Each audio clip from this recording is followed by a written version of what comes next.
All right, here we go. Well, welcome everybody. It's good to see Karen and Bill again. And Mayor, I'm so glad you could join us this evening. And Jeremy, welcome to the team. Glad you could join us tonight as we go through session 2 of our Planning Commission training, and which is going to be all about planning processes.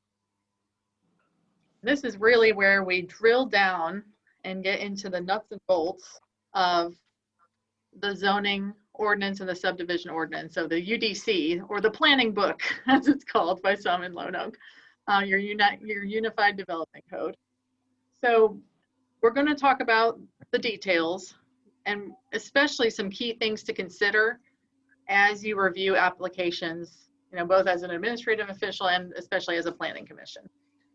And we're also going to talk about some real world examples of cases that have come before the Lonoke Planning Commission, or that may sometime soon come before the Lonoke Planning Commission. So that's kind of our flow for tonight. And of course, feel free to interject anytime. This is very informal. So, you can mute yourself and unmute yourself if you want to jump in. You can put something in the chat if you feel like you're interrupting and don't want to interrupt. You can always put something in the chat. And Daniel, if you don't mind helping me monitor the chat, I'd appreciate that. So let's start with introductions. Here's the staff members from MetroPlan here tonight. Daniel is our transportation manager and planner and program manager. He's been with MetroPlan for over 6 years and has a master's in community and economic development. I'm the newest staff member. My name is Bernadette, and I have been here for about 4 months now. I came from the city of North Little Rock, worked there for 9 years, got to sit in on quite a few planning commission meetings there and city council meetings, more than I can count. And so have a real respect and admiration for the people who spend their time administering codes day in and day out and making those tough calls on the planning commission. So what I'd like to do now is have you introduce yourselves to us and give us your name, and then, if you don't mind, tell me something that community members say to you when either, for Karen and Bill, when they hear you're a planning commissioner, or mayor, when you tell them, oh, I'm the mayor of Lonoke. What are some of those top things that come out of people's mouths? And Jeremy, when you've told them in the past, I'm an architect, or now I'm a city administrator. What are some of those things that immediately come out of their mouth or that they tend to ask you about? So Karen, would you mind starting us off? Well, I know what my husband said when I told him I was going to do this. He said no. He said people don't like zoning commission members. He said you're not going to make. He just said no. People don't like zoning commission members. Why do you want to do this? Where is it? It's a zip out back in my closet. So that was kind of funny. Yeah, especially as a real estate agent when it's your job to be liked, right? Exactly, and that's what he said. You're not going to make, this is not going to bring you business. Yeah, it is a tough job and often an unpopular one. So. Yes, it can be. And so what is something that, somebody that you know in the community or that you've met when they hear you're a planning commissioner, what are some of the concerns or topics that they tend to bring up? They just, bring up, they don't ever bring up anything good. It's always negative. Well, the city needs to do this, or the city needs to do that. And, why didn't the city approve this? Or, to people in the community, I won't say everybody, but what I hear all the time is the city is anti-business, and that, they just want to keep business out of Lonoke. And I'm like, no, they don't. The city wants to bring business to Lonoke, but you have to have rules. And, people don't seem to understand that until, the rules go in their favor. And that's what I try to explain to people. You know, when you have a business or you have a home and, you know, somebody puts something up that you don't like, I said, that's when, you know, when you like us, because we don't allow, you know, certain things in residential areas, or, you know, you wouldn't want a business in your residential area. And that's what the zone commission is about, is protecting, you know, the residents and businesses of Lonoke. And so until it affects them, we're always just negative people. Gotcha. And it's usually those squeaky wheels you hear from first. Yes, yeah. Sometimes exclusively. All right, thank you, Karen. Bill, how about you? What have you heard from people when you tell them you're a planning commissioner? Well, usually their response is, "You're what?" And they ask me, "Why are you doing that?" And then some people think that because I'm on the Planning and Zoning Commission that I have all of the answers that they have questions to. And I tell them, you know, I'm still learning. I don't, you know, I can't give you, you know, because they have specific questions and they want specific answers. And I tell them, you know, I'm still learning. I can't give you a specific answer. Yeah. So there's some uncertainty about what a planning commissioner even does. Right. Uh-huh. And then once they find that out, they think you know everything about it. Exactly. And I tell them, I said, you know, it's only been about a year. So, you know, we're all still learning. All right. Thank you, Bill. You're welcome. All right, Jeremy, can I pick on you next? But now that Sweetheart. I'm sure you probably had this conversation more recently since you just started working for the city. So now you're telling all your friends and acquaintances, I'm working for the city of Lonoke. How do they react? What do they say? Where's Lonoke? No, you're muted. You're on mute, Jeremy. Sorry about that. You would think by now you'd be used to that.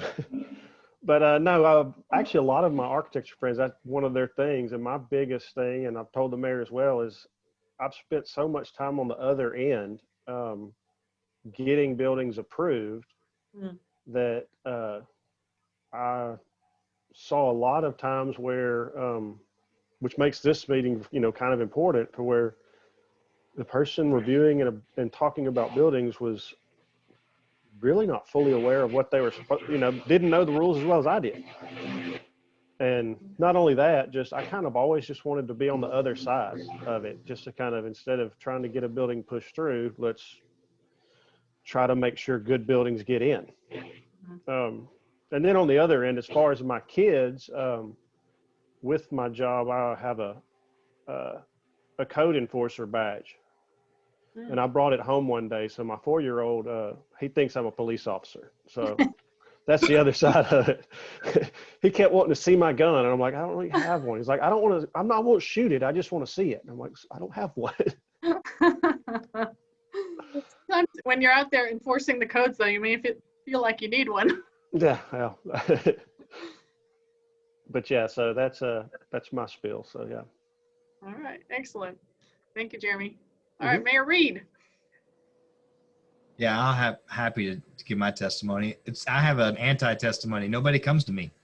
They all go to Karen or the Ryan or another commissioner. And I'm sure you guys, you know, probably feel like, well, have you guys gone to City Hall yet? And they say, no, I haven't. So my door's hopefully always open. I do my best to make sure that I'll sit down and talk with anybody. To be honest with you guys, I doubled down.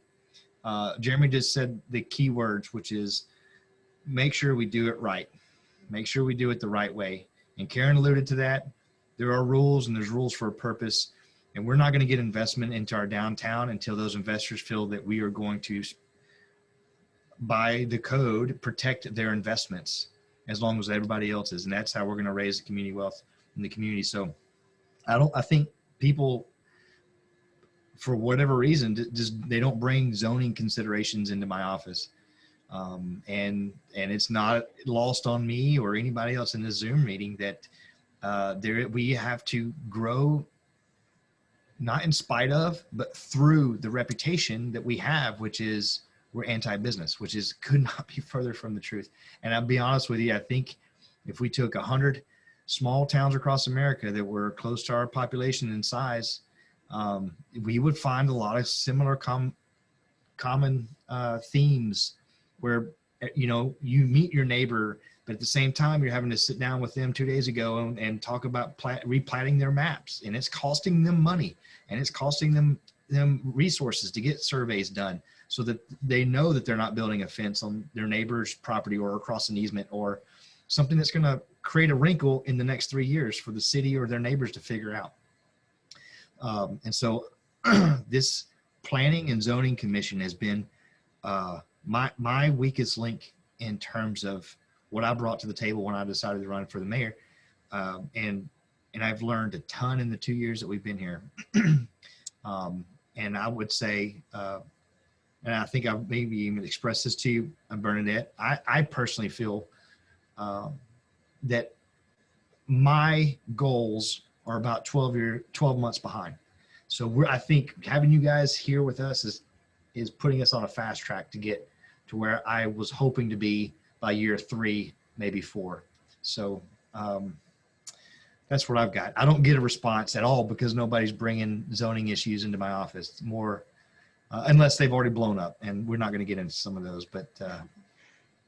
Well, and it might just be kind of a mental shift for them now that you have a community development coordinator that, you know, now they know, okay, I can come to this person and get my questions answered, and I don't have to track down Karen at the grocery store. I'm sorry about the sirens and heavy traffic in the background if you can hear it. Seems like everything just broke loose in downtown Little Rock right now. The sun has gone down. So let's go through and review some items that we covered in session 1. We talked about the enabling legislation, the Arkansas statutes, and the Lonoke City Code that gives the Planning Commission its authority and responsibilities. And I sent the group a copy of a Word document where I had put all the statutes and the local ordinance in there. And that's going to be a great resource for you as far as the processes of, you know, going through how one planning document flows to another. And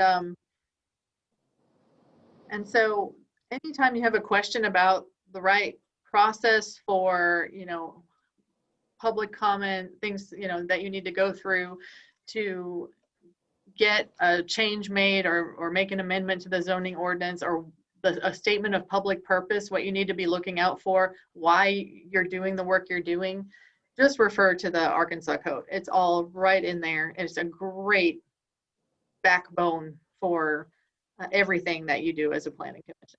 So I'd encourage you to refer to that often. And Jeremy, I'll make sure to send you a copy of that as well. Then we talked about the planning cycle. So like I said, the Arkansas state statutes outline the process exactly. And when a city wants to first have a planning commission, before they do anything, they have to have a planning area map, which is the city limits, and then their planning area, which is 1 mile outside of city limits. And so first you have to map it. You have to know what geographically what you're talking about. Then the city will conduct a comprehensive study. And sometimes that's done in-house, sometimes it's done through a third party. And that is looking at the conditions, the demographics, economic conditions, geography, everything about your city that you may want to plan for in the future.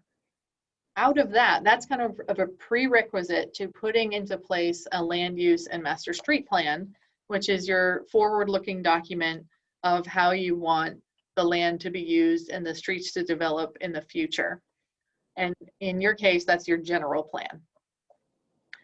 And that has to be in place before you put in place any ordinances enforcing the rules, because you have to know what you want your rules to be and how you envision that working.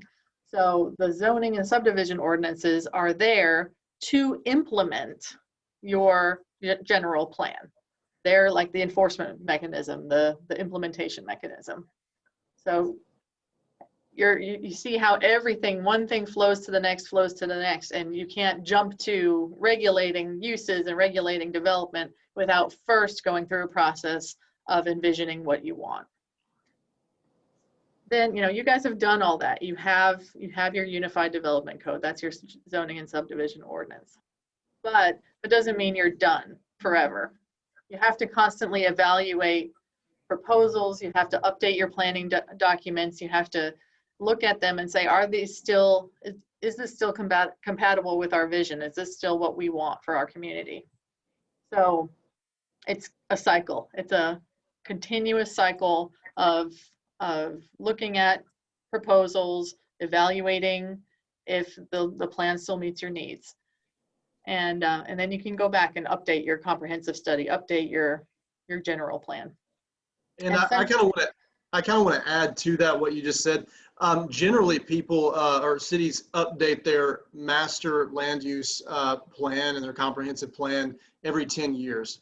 So if you do it too much, you run the risk of, people are like, well, why are we just got used to this, why are we changing? But if you don't do it enough, it's not going to reflect what the current disposition of the public is. So you kind of have to 10 to 15 years windows. That's a very good point. And then, of course, central to all of this is acting lawfully, ethically, consistently, and transparently. And we'll get into that more in session 3 when we talk about laws, ethics, and the role of the planning commissioner, things like meeting management. I have a question. Yes, sir. I was a little late to the game, the planning commission session 1 you guys had. Go back real quick. Comprehensive study. I do remember, I think when I jumped in, we were talking about one of these, but you guys had already covered the first couple. When we talk about comprehensive studies for cities, Cabot, Jacksonville, Ward, Benton, do we think typically a master street plan goes hand in hand with the comprehensive study, or do we separate those two together? The master street plan will flow out of the comprehensive study. Okay. So the master street plan would be part of your general plan update. Okay. And the general plan belongs in the comprehensive study, right? The comprehensive study is, in your case, in your general plan, you've combined the comprehensive study with the land use and master street plan. So that's all kind of one in your situation. Very well. Okay. So I take comprehensive study, land use, master street plan, and that for us is a general plan that that product that we've already put together. Correct. Okay. That clarifies things. Then planning documents. This is such a good resource, and I know that this will eventually be migrated over to your city website, but for now it's important to bookmark this page. I have referred to it many times, and it is a great place to find your general plan, your master street plan, which is, and your general plan map includes your master street plan. So those are great things, and you can see down here under maps, you have the general plan map, and then you also have your zoning map down here. So, and then the documents are right here, your general plan narrative and your UDC, Unified Development Code, the most recent version. So it's all right there, so easy to find. The general plan is a text and a map. It's future oriented. It shows some existing, but mostly focused on proposed land uses. And so you can see here on this guide, on the key here, that you have things like downtown, general commercial, rural residential, affordable housing. Those aren't zones. Those are guides, goals for how you want that land to develop in the long term. So something that's currently agricultural open space could be envisioned for a multifamily development in the future, or a commercial development. So this is not reflective of what's the zone that's there right now, but how the city, when it went through the process of creating this plan, envisioned it developing into over time. And the general plan is 100% your basis for rezoning decisions. And we'll go into that in a little bit more detail when we talk about rezoning. So keep pages to bookmark in the UDC. I recommend that you keep this handy and that you use tabs and bookmark it heavily. And I have here some suggestions for pages to bookmark. I won't go through each of them, but once you get a copy of this PowerPoint, you can go through and find those key pages that you might Yeah, want. this is what mine looks like. Karen's done it already. I have it's all these tabs, so I can find stuff easily. Very good. That's perfect. So let's talk about processes. And this is really all about how and when the regulations are applied. And really 99% of the time, you're going to get two questions, one of two questions. Where can I put my business and what can I do with my property? And we're going to do our best to lead you through where to look and what to do if you're asked these questions. You know, you as planning commissioners are not obligated to give someone an answer on the spot. In fact, I would strongly discourage you from giving someone an answer in the grocery store or wherever. But you can explain the process. You can explain the process. So the clearer you are on the correct process for answering that question or those questions, the better off you'll be and the more you'll protect yourself in the city. And then a lot of the time, it'll be Jeremy's job to answer that question in more detail when they come in and see him. Yeah, I was just about to step in and say, well, I can, but but I really technically can't either, but I can give probably a little more information. Exactly. So now you have a person, a name, an email address. You can say, well, that's a really good question. And I want you to get the answer to that question. Why don't you give Jeremy a call? And I tell people that all the time. I tell them that, that they need to contact the city. And then I also tell them, because they'll ask me, questions about, zoning and stuff. And I tell them that I am one member of the zoning commission, and there are other members of the zoning commission, and they may have different opinions than mine. And it is a consensus of, all the commissioners as one and not just one person's opinion. So I never give somebody an answer outside of I always tell them to, to go to the city and talk to them. That's exactly right. So So that happened to me just about 2 days ago.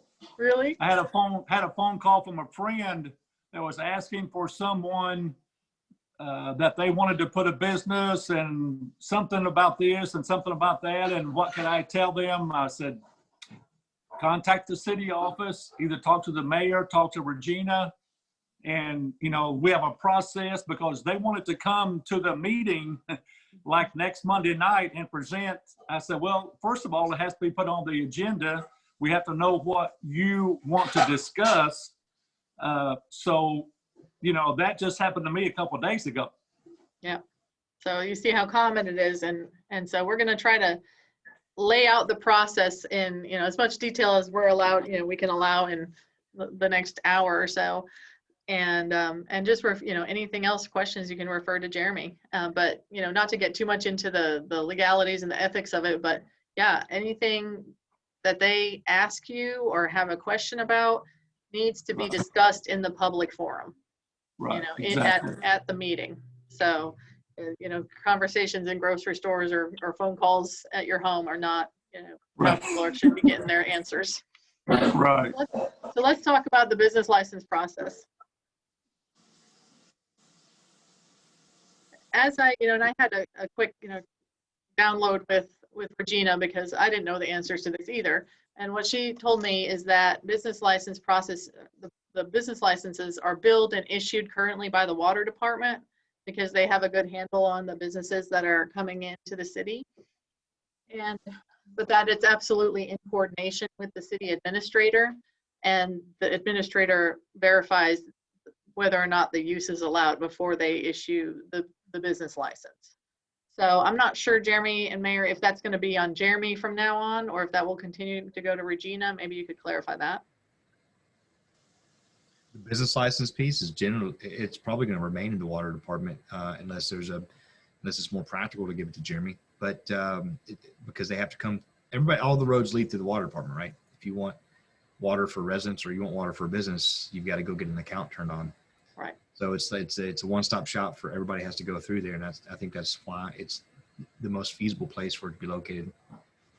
That makes sense. And then, you know, you guys can discuss if that goes to Regina to verify the use, or if that goes to Jeremy. But either way, the administrator on the city end is the one who's looking at the use table, and they're going to look and see, okay, which zone is property in, where do they want to put the business, and then they're going to look and see if it's a P, a permitted use, a C, a conditional use, or an NP, not permitted. And so what do each of those mean? Well, if it's permitted, great, good to go. You know, go on, get your business license and start your business, okay? If it's a conditional use, then that gets referred to the Planning Commission. So allowable uses don't go to the Planning Commission. They just get handled internally through the city administration. But conditional uses do need to go to the Planning Commission for approval. And we're gonna go over what that entails. Not permitted use, an NP, is just not allowed. So you don't get a conditional use to get around a not permitted. That's just no luck. You know, that is a not permitted use. If it's not listed, it gets a little more complicated. So if it's not listed at all, it gets referred to the Planning Commission for consideration as either a permitted use or a conditional use. That's where you have to decide how well it fits in with the rest of the allowed uses, and we'll get into that a little bit later. Special prohibited uses are in your code. They're just elements within the code that are expressly forbidden, like motorhomes and accessory structures in front yards. So that's listed just underneath the use table for each of the types of district. So what's the process for obtaining your business license? Oh, this is our review section. So we just covered the process for obtaining your business license. Can somebody tell me where somebody starts if they want to get their business license? Where do they go? Call Jeremy. Right, call Jeremy. Water department. Water department. They can go to their water department. And Bernadette, if you haven't been to, well, you've been here once, but we didn't really do a tour of the building. For us, the water department is literally right next door to City Hall. So, and we have an open door, which is very convenient in the fact that it may make sense really to leave it there and have Jeremy within 30 foot of walking distance. So, right. And then they can just say, hey, Jeremy, is this an allowable use? Yeah, exactly. And then if it's not, if it's conditional, then he knows exactly the process to initiate. Yeah. Very good. So can someone tell me what happens if a use is listed not permitted? There's generally some expletives. The reputation we've already talked about gets worse. There's a fit, a scream, and hopefully they don't throw anything. And then they look for another property. You may hear something like, well, we could do it in Jacksonville. We could do it in another city. No. Well, you can do it in Lonoke too, but just in a certain area. Right. Yeah, very good point. Yeah, and you can work with them and say, you know, here are the zones where it is allowed. Right, and I generally try to say, which I haven't had to say it too much yet, but it's, you know, you're not permitted, but I'm not telling you you can't do it. This piece of paper is telling you you can't do it. I'm just interpreting what's there. Very good. Yeah, it's right there in black and white. All right, so now we've answered the question of where can I put my business. Now we're going to move into what can I do with my property. And this is really a two-part answer. The first part of it has to do with building permits, and the second part has to do with subdivision. And the building permit part is where we're talking about construction on existing lots of land, existing ones that have already been platted. Somebody has, you know, maybe purchased a piece of property and wishes to build on it, or they're tearing down and building new, or something of that nature. So we're talking about existing lots, right?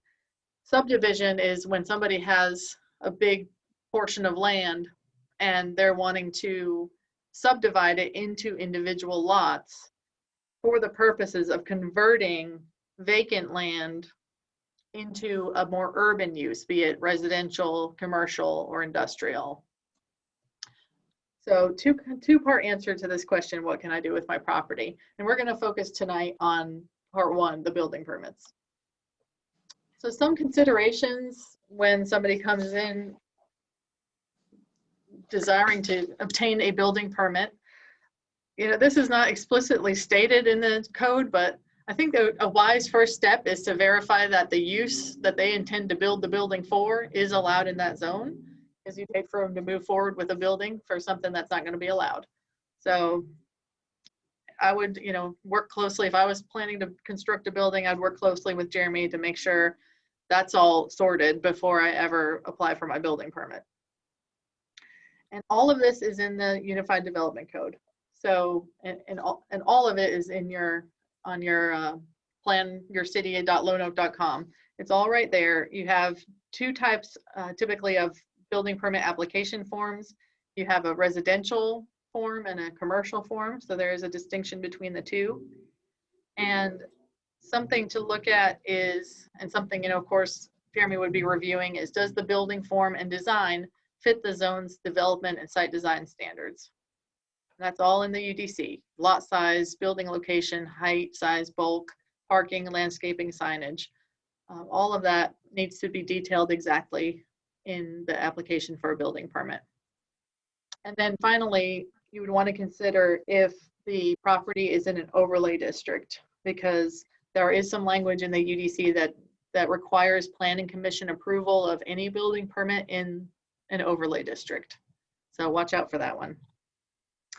Now, as part of the building permit, there's a whole checklist on the application form of what the applicant needs to provide in order to get the permit. So typically it's the application form plus a site plan and a professional survey. So that would go to Jeremy to review. For commercial buildings, there's also a requirement for a health department review letter for plumbing and a state fire marshal review letter.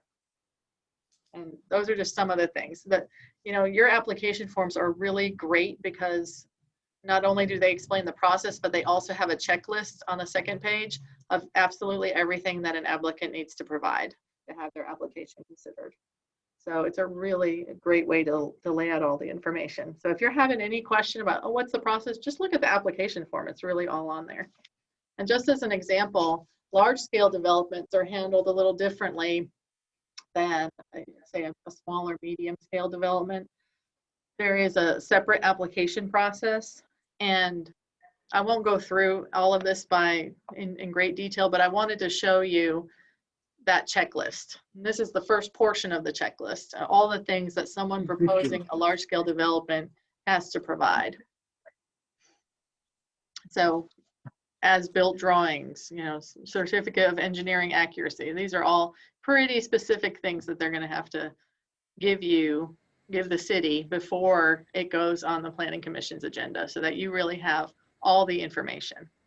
And these large scale developments do trigger some subdivision requirements like half street improvements, right-of-way dedication, some drainage information considerations. And then the planning commission is required to approve or deny this building permit. It is not simply an administrative process, and the planning commission has the opportunity to require the developer to change the site plan.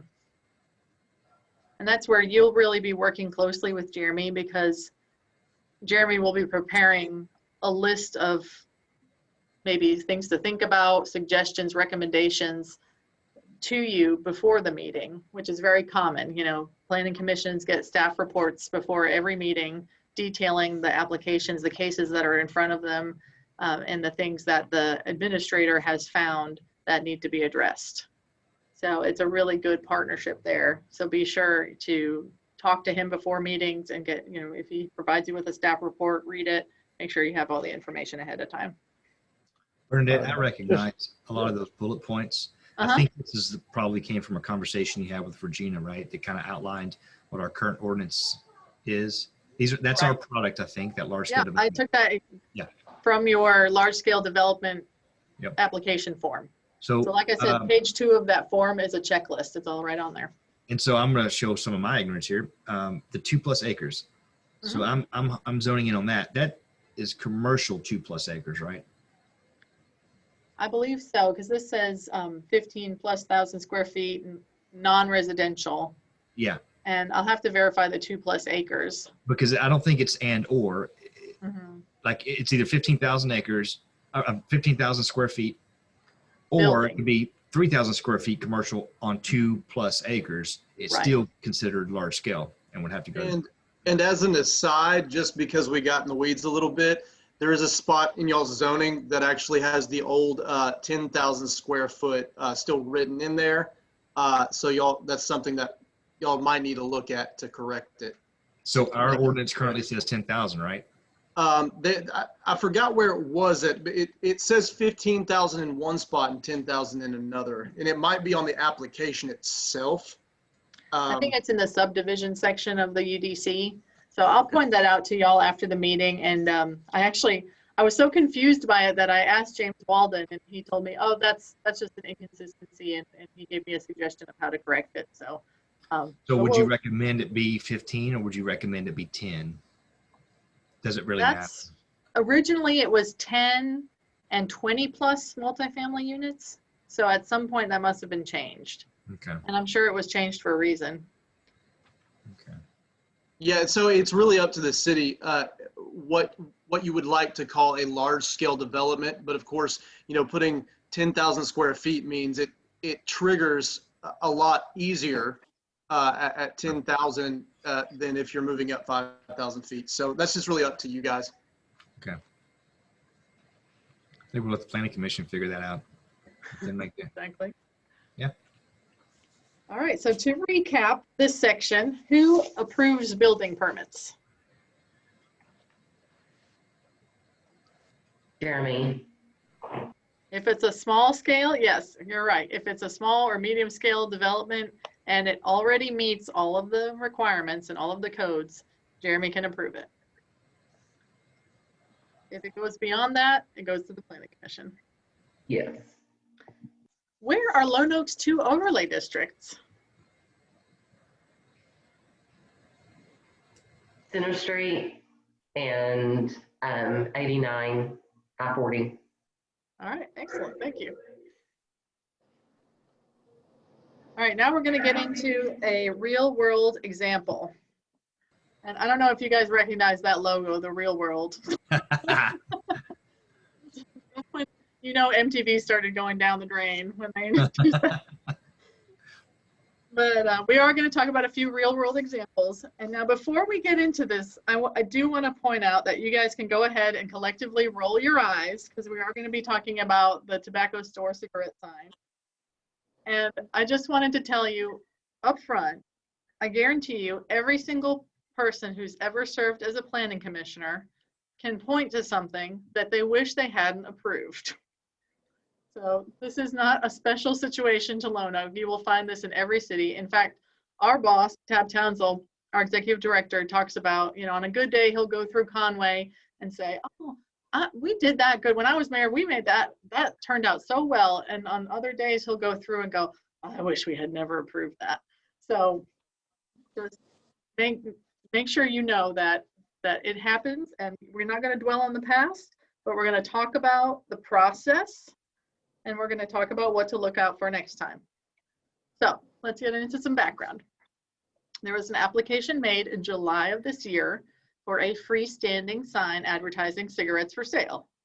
Actually, first of all, at first it was supposed to be a rooftop sign, but that was quickly nixed because, as you know, rooftop signs are not allowed. So then it became a freestanding sign. It's at 921 North Center Street, which is zone C2, but is also in the Center Street Overlay District. So that's the background. Here's the sign y'all got. But let's talk about the regulations, okay? Because you'll see that there's actually not that much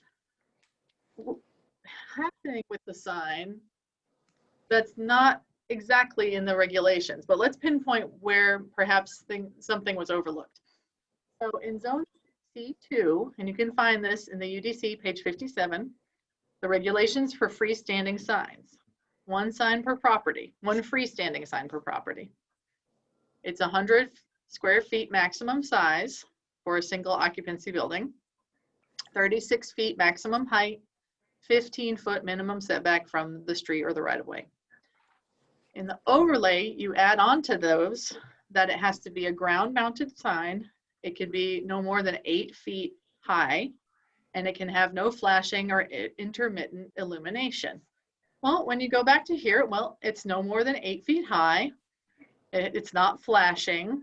It's not more than 100 square feet. You know, okay, well, there's no architectural requirements in your ordinance about what it has to be made out of. So let's talk about what perhaps could have been enforced. Here's where Ground we mounted. get, what's that, Karen? We only missed one thing. You only missed one thing. And the thing was the definition of ground mounted, because you read ground mounted and you think, well, it just has to be mounted to the ground. Well, if you look at your definitions, page 112 in the UDC, the definition of a ground mounted sign with this illustration is that it's a freestanding sign in which the entire bottom is in contact with or is close to the ground. Close to is kind of a vague term that I don't like, but I think the intent of it is that the entire bottom is in contact with the ground. And I kind of thought, what does that close to mean? Does that mean like it doesn't have to be exactly flush, but maybe, you know, smaller than a small child could stick their head through? I don't know. But that's up to y'all to consider. But the intent was to have, you know, what other people call a monument sign, right? Something that is flush with the ground. And just to show you an example of something that actually exists, this is a sign and it's got a wood base. You know, granted, the metal of it is certainly would be a higher dollar investment than the cigarette sign, but it's got those qualities, right? And it fits the characteristics of what It's you've plywood. defined as a ground mounted sign. I think that whole thing's plywood. There's wood grain in that whole thing. Yeah. So let's talk about some ideas for next time, because this is really just a learning opportunity. All right. So long story short, you know, the zoning was checked, the tweaks were made, the sign got approved, but where, you know, for next time, how can the process run a little bit more smoothly and so that everybody feels comfortable with the outcome? So one idea is to be a stickler for process. And what the sign application requires is that the applicant provide a scaled drawing of the proposed sign and exact location on the lot. It requires a drawing of the lighting and construction design. And then it goes to the city administrator. And as long as it meets all the conditions, the city administrator can approve it or deny it. And if someone's unhappy with that decision, they can go to the Board of Adjustment with an appeal. But what the Planning Commission received was a hand-drawn site plan, and there was not an actual drawing of what the ground-mounted sign would look like and how it would be constructed. And this is where, you know, Daniel, feel free to pipe in, but where, you know, he mentioned earlier, the site plan is almost like your contract. You know, if you approve the sign based on this drawing, that's all you have to go by. So, and you don't have the ability to enforce any details above and beyond that because that's not what was provided. So, so next time, be a stickler for process. Make sure that you get, you know, a professionally drawn up scale drawing of the proposed sign and the exact location on the lot. So something like this, a bird's eye view, but also a street view, what it will actually look like and what it will be constructed out of. And I actually will piggyback off that. You said it perfect, but when you have this and it is your contract, if they do something different from what they're showing, that's how you would know whether or not they're in violation of the standards. And that's how you assess the penalty after that. So if you want to be able to say, hey, you got to correct this, it's a lot easier to say that whenever you have a good drawing for anything. And this is not just signs, this is for site plans and site designs. So you have to make sure they have the best available drawings and standards displayed. Absolutely. And then the other idea, If I could, I'm sorry, just to add to that, one of my things on it is approving anything is the more information I can get, the better. But another thing to add is that I'm a big fan of definitions. And one of the things that we don't have in our code that I think might be even to be looked at is there's no definition for a monument sign, which would help clarify some of that as far as the sign, the whole entire base of the sign being close to the ground. Well, in my definition, you should just have a definition that says you need a monument sign. mhm. And that would kind of, the definition of monument sign kind of clarifies all that a little bit. So that might be a change that you consider, that instead of a ground mounted sign, you call it a monument sign and then define that. And you can use that same illustration, you know, from the definition page, but just call it a monument sign. So that triggers more of a accurate mental image of what you're actually asking for. I think specificity is good everywhere. I mean, so you can get too much in the details, but more specificity makes it clear that these are the expectations. Exactly. So I'm going to add something else to that conversation just for everybody else that will be here in the next year or two.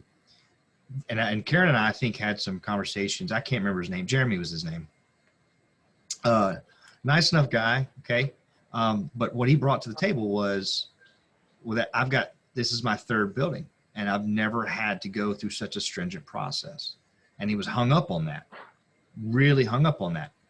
Why is Lonoke so different? It's the same size, same scale as these other small towns. I can't remember where the other two businesses were, and they're successful. One of them, I've been told. I think one of them was in Ward, I think. Okay, but man, he was really hung up on, well, why do I have to play by your rules? You know, because I've done this twice and I'm successful, and your rules are going to cost me money and they're going to cost me time. But you said the right word. There's a different set of expectations here. They're no different than they are in any other progressive city that's already blazed this path and set precedents, I think. But that's something, Jeremy, that you're going to be faced with on this side of the fence, as you say, is that you're going to find people who have been successful, but they haven't had a set of expectations that they had to potentially go off of. Whereas hopefully that's what we're doing now, is defining what that looks like. Does that make sense? You can just say, whenever they say, you know, why aren't we doing the same thing that we can do everywhere else? Just say, well, we have standards. I mean, that's how I would say it. I mean, we have a certain expectation here for our community and what we want it to look like. Well, and to add to that, to just another reason I wanted to get into this, just to add to the situation, is I used to work getting Walmarts put into small towns. So I used to work for the devil, and I won't say the devil, but I mean, literally that was my job, to find towns that had poor codes so that you could get them in easily and quickly, so that Walmart could get their building built and start making money. And that's what I think is great about with Lonoke and other small towns, that, you know, you want business, but you want business the right way. And that's where personally, Mayor, I would take pride if somebody comes in and says, why is it so harder here? It's because we want to make sure you do the right thing, not just throw up a metal building and here we go. You know, I mean. That's a really good point, Jeremy. You almost train businesses and developers how to treat you. You know, if you're too lax, then that's how you're going to get, that's the product you're going to get. You're going to get treated that way. So, you know, you have to stand up for the city's interests. And, you know, just remember, when you're making decisions as a planning commissioner, you're protecting the public interest of Lonoke. Lonoke is your primary client. And the applicant may be a resident, maybe a business owner. You know, you're not trying to stop them from living their best life and doing what they want to do, but they are not your primary client. The public is the public interest. So you work with them best you can, but then sometimes you just have to say no. And then ongoing enforcement, I've got some ideas on this, because yes, you approved one freestanding sign for this business. You did not approve all the other things that I've circled in this photograph. And in fact, UDC says that no signs can be attached to things like trees or fence posts or utility poles or building roofs.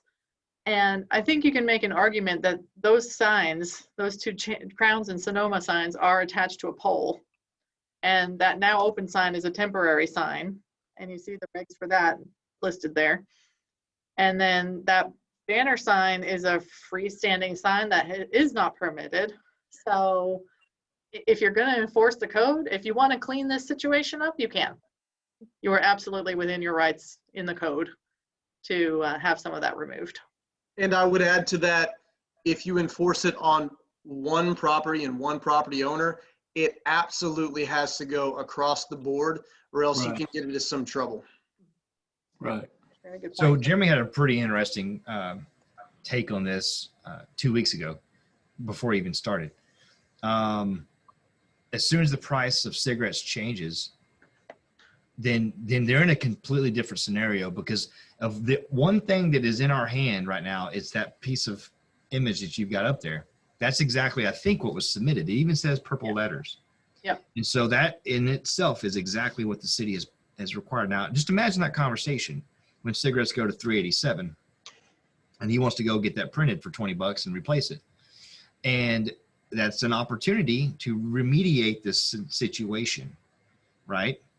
But how do you, I think I think the answer is it comes down to political willpower. Yeah. You just step up to the plate and you say, if you have a problem with that, then take it to court. Essentially is what you're gonna have to do, because the argument then becomes, but you already approved this, in the past. How are you telling me I can't approve it now? Is that clear? How do we administratively jump that hurdle, honor the code, and be very legal about it So when it comes to signs, if he were to change this to 387, he can actually do that. When it comes to messaging, are y'all hearing this? Y'all hear that noise? But carry on, it's okay. Okay, this might be my computer. It's been having some trouble. So the actual message, the word cigarette, the 389, that is actually considered free speech. And so they can write on it what they want. Now, one thing that would trigger, say y'all decided to reduce the height of the sign to 6 feet, this would be in conformance. It's a non-conforming sign at that point. However, it's grandfathered in. Right. But if you were to try to change that sign structure, that 389 at all, not the lettering, but if the actual sign, if you try to replace it, he couldn't do it any longer. So that's one way you can do that. But if he's just changing the wording and not the actual structure, then he's fine. But at the same time, if y'all are not changing that 8-foot height limit, then he's still going to be fine if he changes it to 387. So basically, if you do want this to change, if he makes any alteration to the actual sign that is not part of the words, it's just the structure, that's when it can actually trigger a redesign up to the current standards. Because the way it's built right now is a non-conforming use. Even though it was approved, it's still, the minute it was built, it was a non-conforming use because it's supposed to be a monument sign. So like Daniel said, if he needs to replace it because the wood rots or what have you, then he can't rebuild it the way it is now. Does anyone have any other thoughts on If that? a natural disaster takes it down, a tornado, vandalism, if anything outside of his control takes it, what were you saying by that? You're saying it because you said wood rots. What did you mean by that? You know what? If a natural disaster comes through or an act of God or something, then you still cannot rebuild it the way that it was. Unless your code specifically says it, which in some places their codes actually say you can build it back, but most don't. So if a natural disaster wipes out, he has to build the way he's supposed to build to the current standard. Which is the poster child of the reason codes are conceived anyways. Is, it makes perfect sense. If high winds came in and blew this over and it ended up across town, Right. It proves the point that it should have been a monument sign. Hence, I guess hence the point. It supports the code in the first place. Yeah, good Does that make point. sense? Yeah, good point, because it's a safety factor too. Yeah, if a pickup truck comes around that curve too sharply and runs into the sign and tears the sign down, then he cannot rebuild that sign the way it is right now. That's correct. Now don't go giving people ideas. But Yeah, I was about to say, y'all are coming up with a lot of ideas here, so. I was almost about to say, $3 as the code official, I almost feel like an obligation here. That's funny, carrying a peanut truck coming through town. All right, any other thoughts on this case? Well, and then one last thing. So the Sonoma sign, the gold sign over here that says Crowns, now open, the foods, those things actually they are temporary signs. You can actually permit him to have 60-day or 30-day period where he can have those signs, and then renewable up to 60 days in 1 year. So y'all would have to start now and say, you got to go to him and say, you're supposed to get a permit for this temporary sign for 30 days, and you can only do one temporary sign. So one of those stays for 30 days after that, and then he can renew it for 30 more days. And then in that year, he's done, and he can no longer have those signs up. So y'all can deal with those.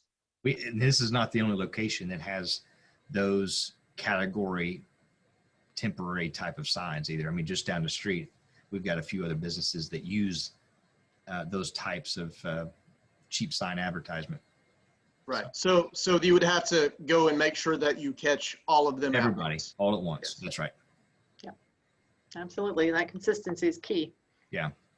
That is actually something today I talked with our code enforcement officer about, that that's something we need to start earmarking and start going around and eliminating some of those temporary signs. Yeah. Excellent.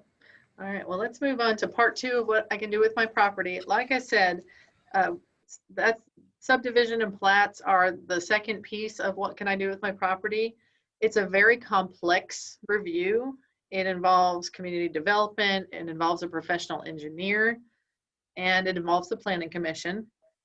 So since these types of cases are not coming before you immediately and that often, let's hold this for the next session, because I want to be able to, number one, give it adequate time next session.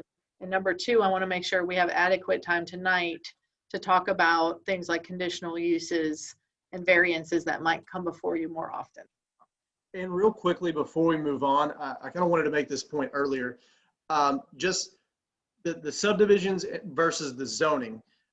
So with zoning, obviously it's use. Subdivision is more the plats and the half street improvements, the sewer systems. When it comes to enforcing each one of these, zoning can only be enforced inside the city limits. Subdivision regulations actually y'all have the power to regulate those into that 1 mile planning jurisdiction boundary that's outside of your city limits. So y'all actually do need to approve that. Exactly, good point. So, and not all developers know that, and they might be inside your planning area and not know that they have to come to Lonoke Planning Commission for approval. But that's an important thing to keep an eye out for. So let's move on and talk about changes, exceptions, and appeals, because these are likely the cases that you're going to see more often. And there are a lot of important considerations when you are deciding whether to approve or deny these. So we're going to talk about some of those key things to consider. And then also we're going to talk about the process for a lot of these requests at the end of this section of the presentation, because there are a lot of commonalities between getting a conditional use, getting a variance as far as process goes. So that way we can go over it once and have that all in one place for you on the PowerPoint when you review it later. So let's talk about conditional use first. A conditional use is a temporary change to the application of the use table. Some uses are listed as conditional in your code, And then others can be considered as a conditional use if they're not listed at all in the use table. And a conditional use is tied to the property. It can be transferred from one owner to the next as long as the use does not change at all, or it also does not work if the use is discontinued for over 120 days. So let's say somebody got a conditional use to have a gas station in a certain zone, and then they closed their business, and half a year later, they sell it to somebody who wants to use it as the same thing, a gas station. That new owner would still have to come to you to get another conditional use because that use was discontinued. But if it's a continuous use and it's just changing ownership and the use is not changing at all, it's not expanding, it's not changing, then it is possible to transfer from one owner to the next. The Planning Commission can and absolutely should consider imposing conditions to the permit. We'll talk about some of those possible conditions in a minute.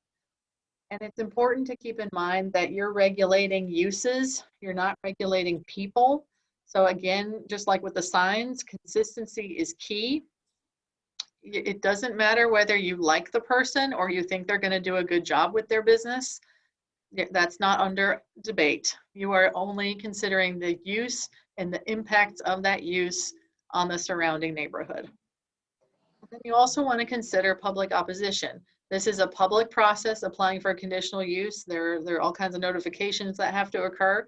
And sometimes people show up to the meeting and they say, well, we don't like this. And it's your job to drill down into why they don't like it and what their worries are about it, what they're wary of. And you can use conditions to address some of that opposition, to address some of those concerns. One example might be hours of operation or something. Exactly. Or lighting, and we'll get into that in a minute. So when considering a conditional use, this is kind of a quaint phrase, but it's important to consider the frog rule. And the frog rule is if it looks like a frog, hops like a frog, and croaks like a frog, chances are you're looking at a frog.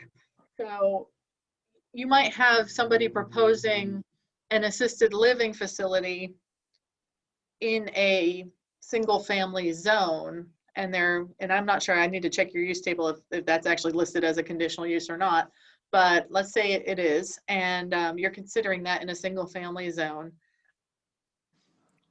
Think about, based on how they're planning to construct this assisted living, how the traffic impacts are going to be, what the form of the buildings are going to look like, how it's all laid out. Does it fit in with single family? Does it look like the frog? Does it look like the surrounding uses? Does it behave like them? So if it's close in appearance and activity to the surrounding uses, it makes sense to approve it. If it's sufficiently different from the surrounding uses, then you'd want to think about imposing conditions on it or just saying no.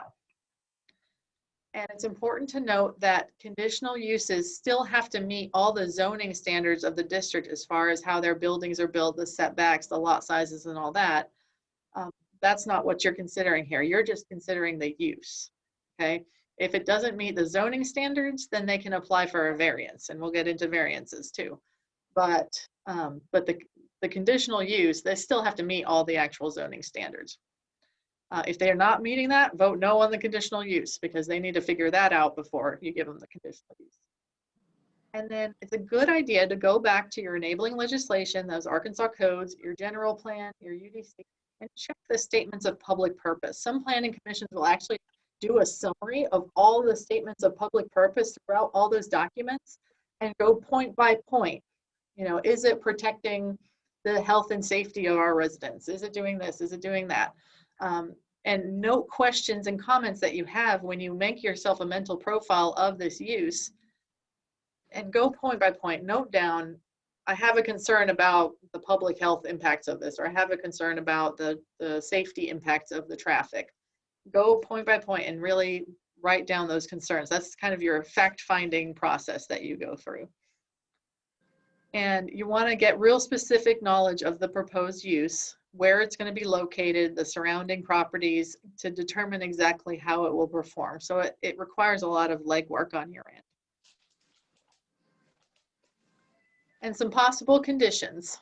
Building form and design, like I said, in the example of an assisted living in a single family area, are some of the buildings oriented the same way that a single family house might be?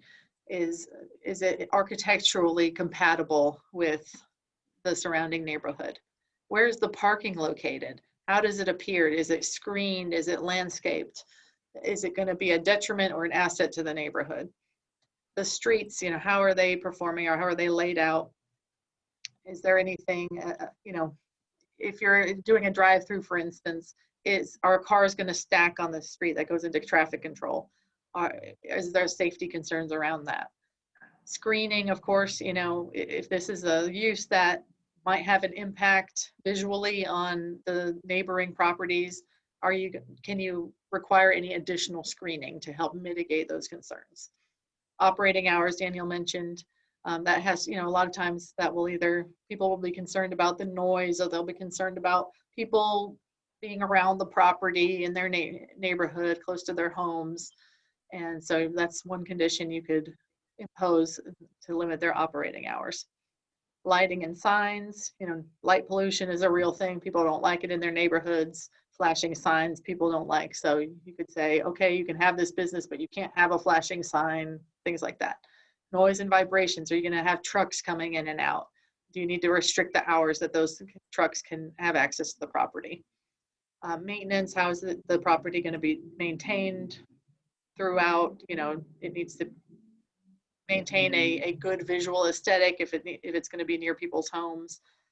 The safety, and then the compatibility with the existing uses. You want your conditional use to reinforce the existing zone, not take away from it. So all those things are elements to consider when you're looking at a conditional use application. And I thought this little graphic was useful to visualize that process where you have a non-conforming use. It does not exactly conform to what you said the zone was for. And then you combine that with your restrictions, and that's where you get the conditional use permit. And you always want to consider that it has to be in the public interest to have that there. Any thoughts on conditional use? I do. From the Planning Commission's perspective, when do these restrictions when are they formulated? They are formulated by the Planning Commission. So they might be suggested by Jeremy. Jeremy can, in his staff report, suggest and recommend some conditions. Okay. I've seen it come out of the public hearing.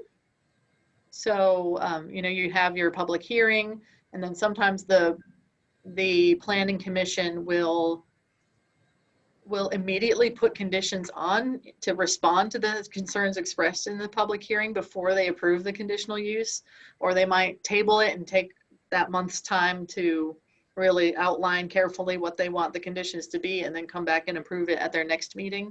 Okay. But it is imposed by the Planning Commission.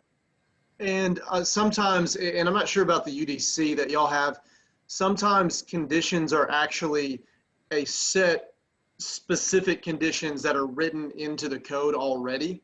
I don't know that the UDC has those. Yeah, okay, so y'all don't. So then that would be by the Planning Commission gets to decide what those conditions are, but they normally need to be pretty reasonable.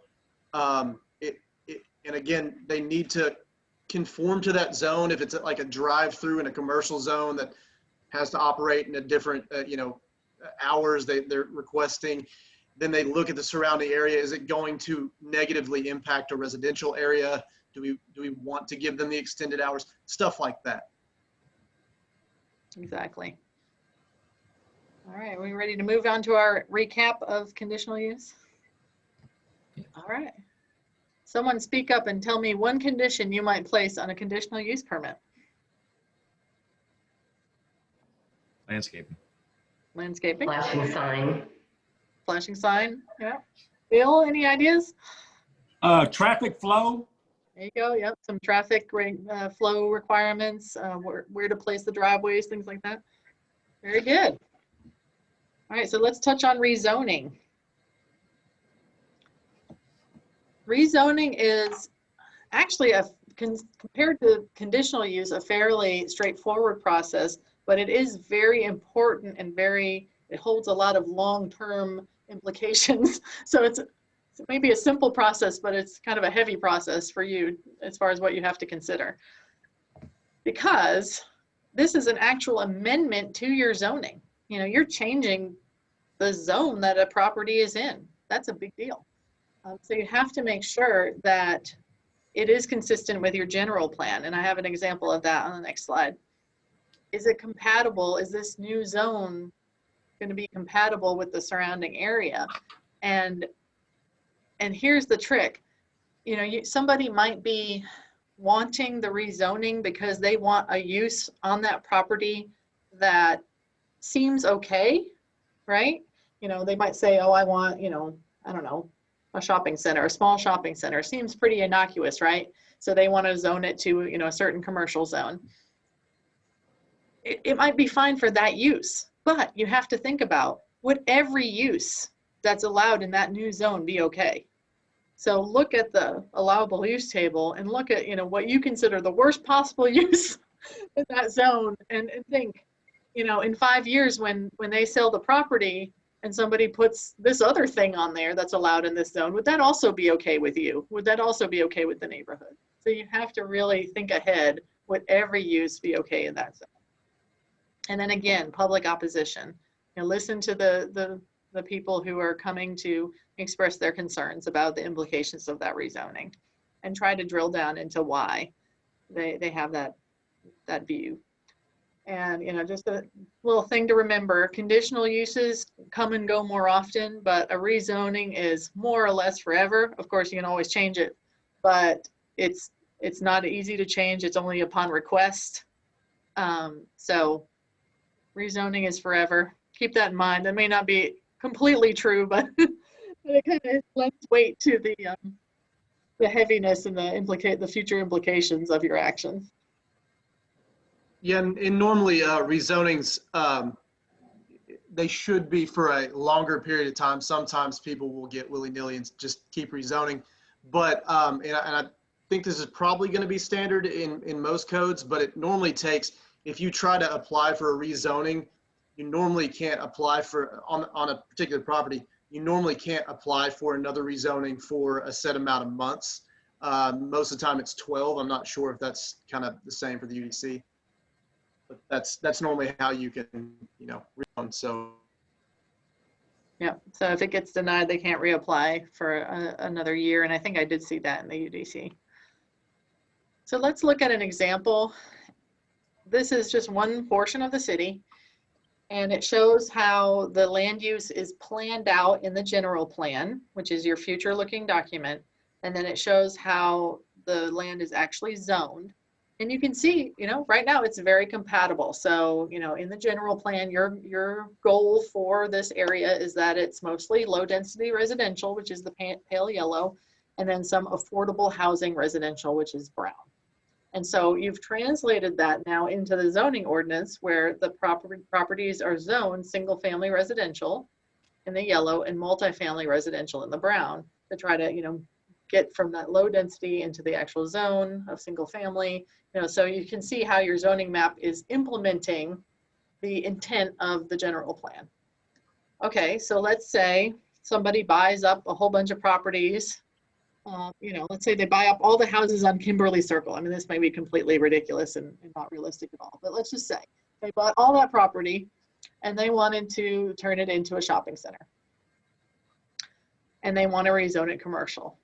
Well, your first step is to look back at your general plan map and see, how is this land, what was the use intended for this land? And you can clearly see that the use intended for this land is low density residential. So it is a very reasonable course of action to say, in our general plan, it is intended for low density residential. We're going to keep it low density residential, i.e. single family residential. So no, we're not going to do that rezoning.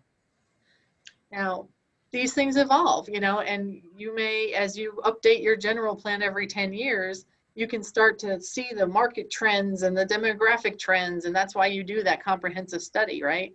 And you may say, well, you know, people are really starting to need some commercial at the intersection of Center and Palm. You know, people are really, there's a lot of houses and people really want that, you know, and people are envisioning this as a more commercial area, and you get your public input and everybody agrees, yes, you know, we need some more commercial around here, you know, this is just purely hypothetical.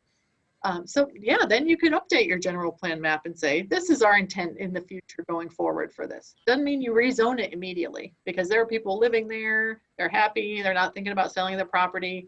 It just means that over time, you know, the general trend is going more towards commercial in this area. But as it stands right now, there's really no reason in the general plan for you to rezone that property. So I would always go back to the general plan and stick to it, again, in the interest of consistency. Because, you know, if you start spot zoning, like here, we're just going to plug in a little commercial into that's surrounded with low density residential, you really get into, well, when the next person asks for the next rezoning in the middle of a neighborhood into a commercial strip center, then what do? You know, so consider the precedent that you're setting when you just spot zone a certain area just to please one applicant.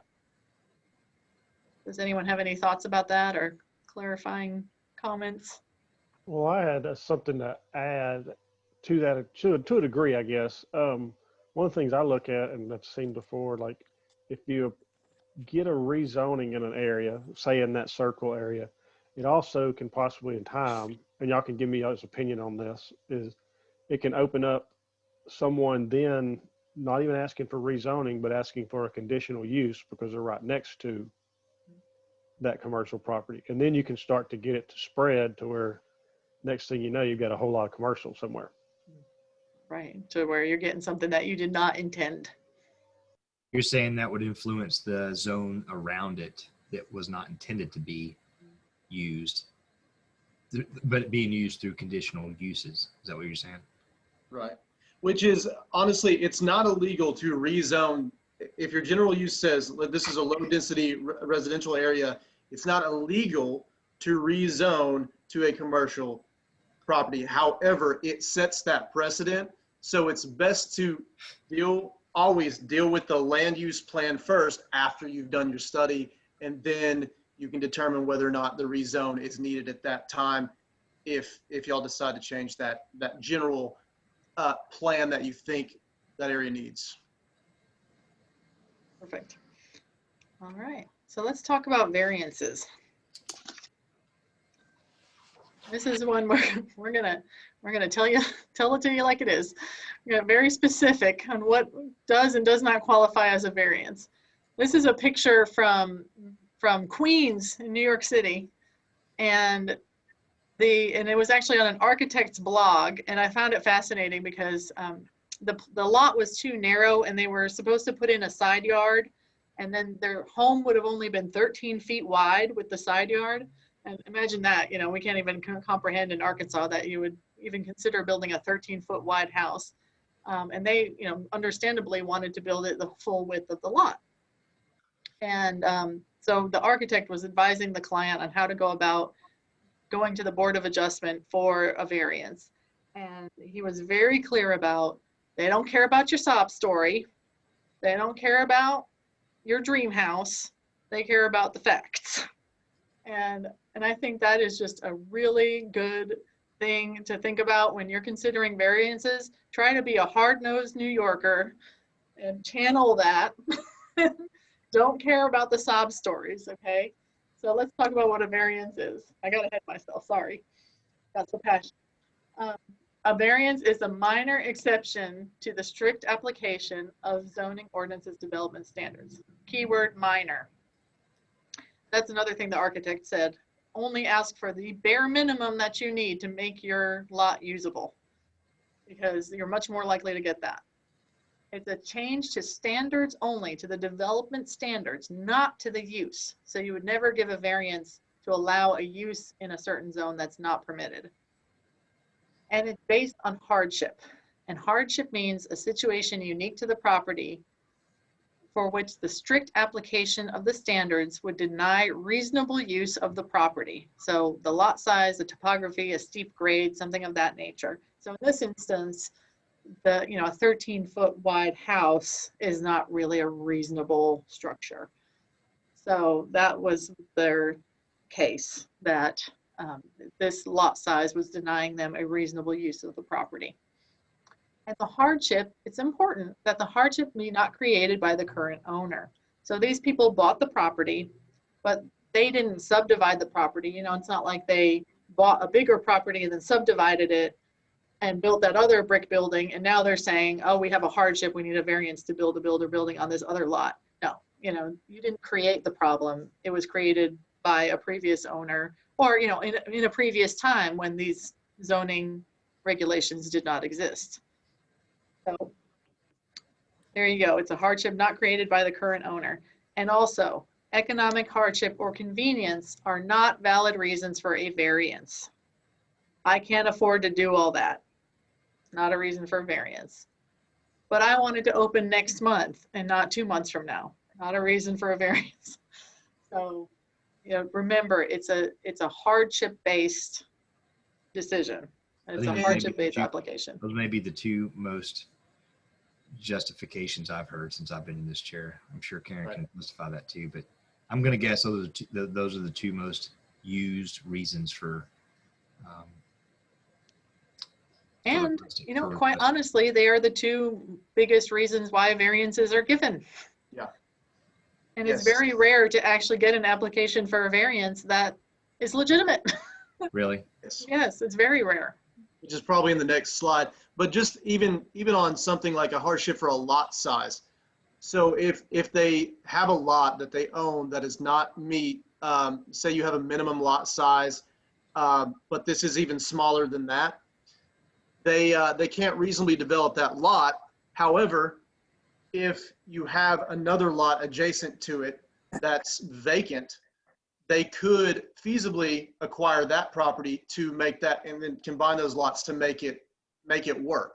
However, if it was a lot that is not meeting the minimum size, surrounded by 4 or 5 already developed lots to where they can't acquire any more lots, then that would be a reasonable variance for them. So that one would be like, okay, you own this property, you want to develop it, but you literally can't with the way it's situated. So yes, you can have a variance. So that's very rare too. Most of the time you can correct a standard to bring it up to what it needs to be.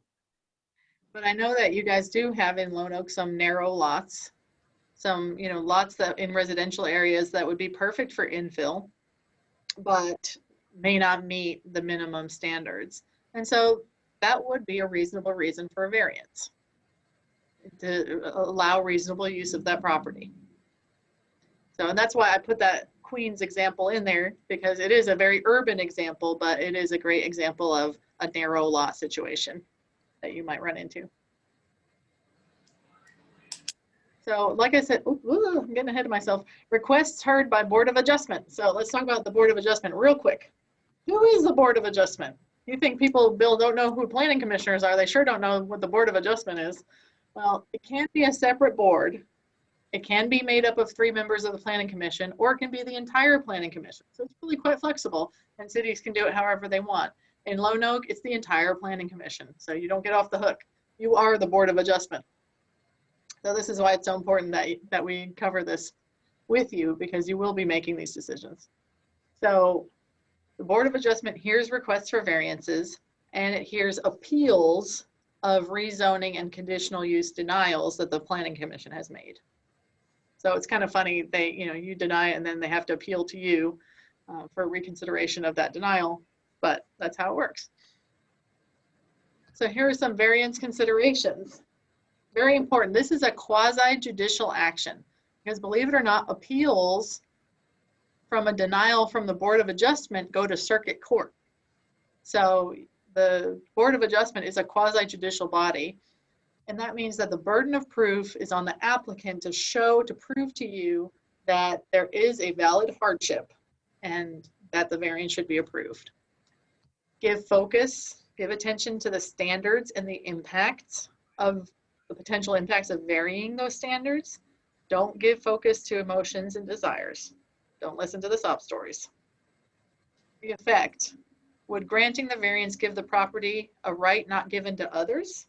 You know, if everybody else played by the rules and you're giving a variance to this person just because they don't want to do it the right way, then you're giving them an advantage over other people who did play by the rules.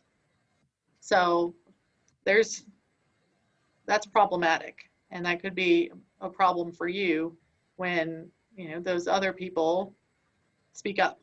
So, because again, you have to be consistent and treat everybody the same. And then stick to the facts of the case. Keep fact separate from opinion. You know, even your opinion of that person, it's not important, you know, where you have to treat everybody like they were the most popular, influential, powerful person in town, because you have to treat everybody the same. So usually just say no.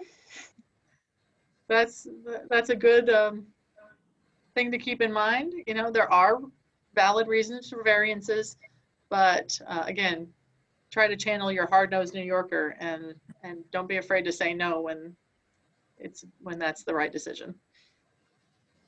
Any thoughts on variances? Okay. Let's talk about non-conforming structures and uses, AKA grandfathered in Oh, it's beautiful. uses and structures. And What is it? Is that in Boston? this is the old State House in Boston. And I just put this in almost to be facetious because we should all be so lucky to have a non-conforming structure like this in our town. And this might be like great grandfathered in, but it is a beautiful structure. But you can see it doesn't conform to the rest of the district now. I mean, it is clearly a non-conforming use. So you might have some of these, not exactly, but you might have some non-conforming uses or structures. And these are simply things that were already in place before the current zoning came into effect.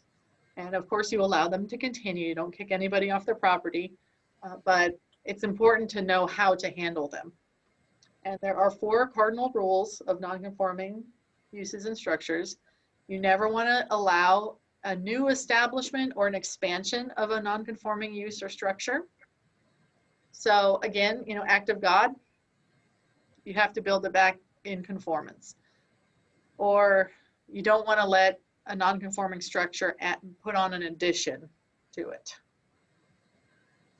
And unless that addition somehow brings it into conformance, that's possible. And you want to, the second rule, do help them contract, get smaller, or phase out, you know, so they can contract their use.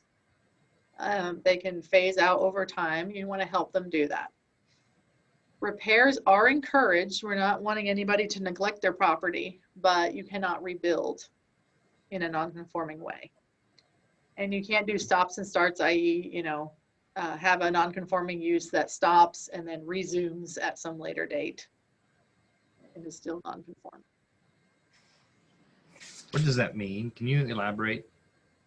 On stops and starts? Yes, ma'am. If somebody, you know, is using a non-conforming use, like let's say they have, again, the gas station example, they have a gas station and then that property was rezoned to a zone that does not allow gas stations.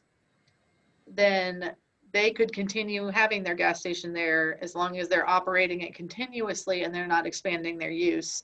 But if they discontinue that use for a certain amount of time, and it may be 120 days, I'd have to look at the UDC, I think ours is 6 then you months. cannot restart it. What's that? Jeremy, do you remember? Is ours 6 months? Ours is non-conforming for 6 months, I think.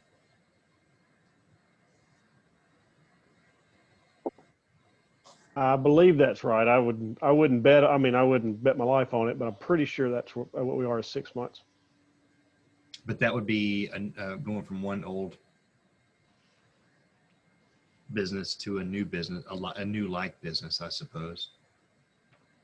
It wouldn't be the same company stopping and starting. Right, but it would be the same use. Yeah. You would not allow that same use to resume after So, that okay, period it's of not the time has same gone by. company or same party, it's the same use. Right. Stopping and starting, and yeah, so ours would be 6 months here in Lonoke. Okay, thank you. All right, so let's talk about the common process between all these. They have a lot in common, so that's why I figured I'd talk about them all at once. They all require an application to be filed at City Hall. And again, look at those application forms because they have such a great checklist on there for the things that applicants have to enclose with their application. They have to pay a $50 fee. The city staff reviews the application and sets a date for a public hearing within 30 days of the application's filing. Now, I wasn't sure if that meant that the public hearing had to occur within 30 days or that you just have to set a date within 30 days. Can anyone clarify that? I believe the date has to be set within a 30-day window, Okay. meaning the public hearing has to take place within that 30 days. Okay. That's how I understand it. Not that you have 30 days to set a date, Uh-huh. but the public hearing itself has to take place within that 30 days. Okay, that makes sense. And then a lot of things have to happen within those 30 days. So the notice of public hearing has to be put in the paper at the applicant's expense. And this is in the state law, so this is not something that you can waive. Now, we can talk all day about whether that's outdated, but that's the way it is right now. And you have to post a sign on the property with the notice of public hearing. And in the case of a variance, it's set the paper notice, the notice in the paper has to be 7 days in advance. And for rezonings and conditional use, it has to be 15 days in advance. Why it's like that, I don't know, but that's how it is. And then the approval or denial has to occur within 30 days of the public hearing.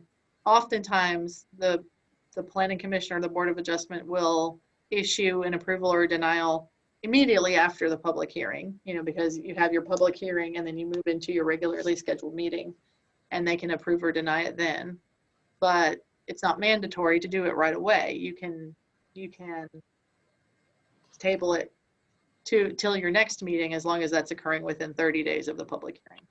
Or you can schedule a special meeting, so don't be afraid to table it if you need more time to get the facts and list your recommendations or your conditions. Don't be afraid to table it and call another meeting.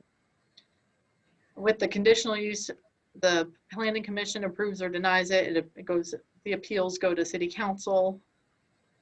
With a rezoning, the planning commission can deny it or they can recommend approval, but the ultimate approval has to be by the city council because it's an amendment of their ordinance. And appeals also go to city council. With a variance, like we said, the BOA approves or denies and appeals go straight to circuit court. All right, so let's talk about another real world example. Tommy's Donuts. Background. You're Bernadette, you're funny. The real world. Gotta make it interesting. This code stuff is so dry. It's very funny. I think it's clever. I'm envisioning like these hipsters living in LA, as much as people back in the 90s were hipsters, but they figured it out. Bill, do you remember the real world? Bill, can you hear me? Yes, sir. Do you remember that show, The Real World? I never watched. No, sir. I never watched it much, but I do remember it. Calls quite a stir. It's more of if you were born in the 70s or 80s, you probably watched it on MTV. That was a little after, like, I don't know how old Bill is. He's probably not as old as me, but I'm too old for The Real World. Because I remember when MTV became in existence and all they did was music videos. Yeah, those were the good days. Yeah, I had stopped watching MTV by the time The Real World came into being. Well, you didn't miss much, let me tell you. So, application was made in spring 2018 for a donut shop with a drive-through at 102 Court Street. It's zone C1, and in C1, drive-through restaurants are listed as a conditional use. So, we go through the conditional use process. So let's do a quick exercise. So we want to review and discuss the initial application We're going to review the planning consultant report, which was done by James Walden at the time, and then talk about what might need to happen next. If this was you today considering this, what would you desire happen next? And I'm looking for my documents. Here we go. Okay. So here's the conditional use public hearing notice. Here's the application to put a drive-through for business use. Okay. But we're going to skip that for a second because first I want to show you, this was initially what was given to Regina. So it was a hand-drawn image of a couple potential solutions. So there was this one going in, entrance on Court Street, exit on Front Street. And then there was another one that had entrance and exit on Court Street, very close to the intersection. And okay, so those two things were given. So Regina then sent that to James saying, what do you think? Do you have any suggestions, any recommendations? And so this is a great, example for you, Jeremy, of this kind of staff report is very helpful to the Planning Commission to, you be that first line of defense going, okay, no, we need this, this, this, and this. And here's my recommendation. So here's what James suggested. He says the conceptual plan does not appear to be to scale. And he says in number 2, that a survey will be needed. You need more detailed plans. It needs to be drawn to scale. And I like what he wrote here. Time and again, I've seen situations of cities giving informal go-ahead only to find out a deal breaker issue after plans are drawn. Therefore, I recommend in the strongest terms possible that more details be provided before advancing this issue further. And then he talks about parking because the initial sketch had parking on the property, but in C1 that's actually not required. And so he puts forth that you might want to consider putting the parking in the public right of way. And then of course the city it would have to be built to the city's standards because then the city accepts the improvements and takes it on for maintenance. Then number 4, there has to be adequate maneuvering distance around the drive-through. And he talks that yes, it does require a conditional use permit. And he talks about utilities.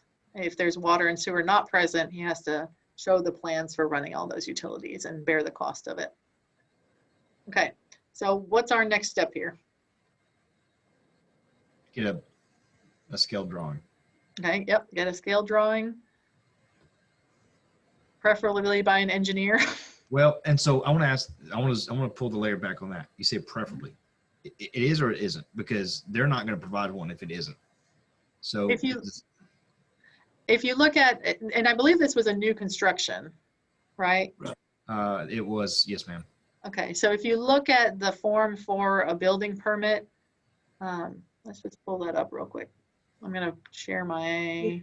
It does have to, and I do think there are, in the overlays, I think that the overlay districts are heftier, what you have to have or heftier regulations. So some areas might not require an engineered drawn set of plans. Others, like the overlay district, certainly here, it's going to require a certified set of plans, especially for a commercial property. Good. Now, does that come out of the UDC or IBC, or where can Jeremy point his finger at and say, this is why you have to have an engineer's? It will be in the UDC, and it's also here on the commercial building permit application. Okay. Let's see here. So this is pretty detailed, and I'm really glad to hear you. You said that earlier in the presentation too, was that our application forms looked good. yeah, it's got a lot of detail, which is great. So it says plumbing, you have to list your contractors for plumbing, electrical, and HVAC. Trying to see where it says about a site plan. A survey and a site plan. Yeah, it's in the yellow. Okay, yeah. Stamped and sealed drawings. You do have to have a health department review because they do that for plumbing. So basically, if you want a commercial building, you need to have a professional do it.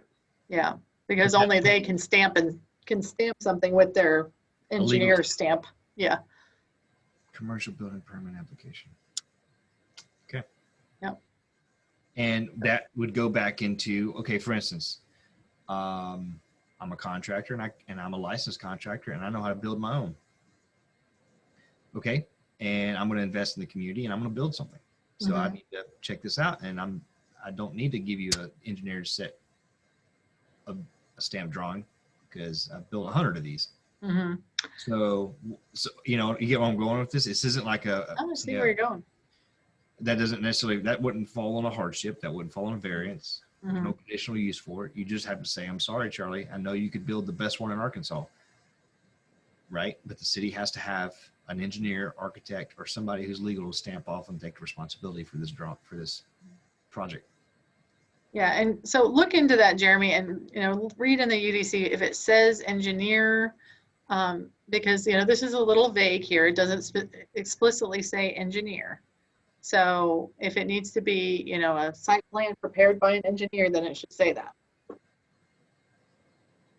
And I'm asking because we've kind of this is a path we've walked down since I've been here, and I was very confused by it because in all actuality, the guy was very capable of building a safe structure.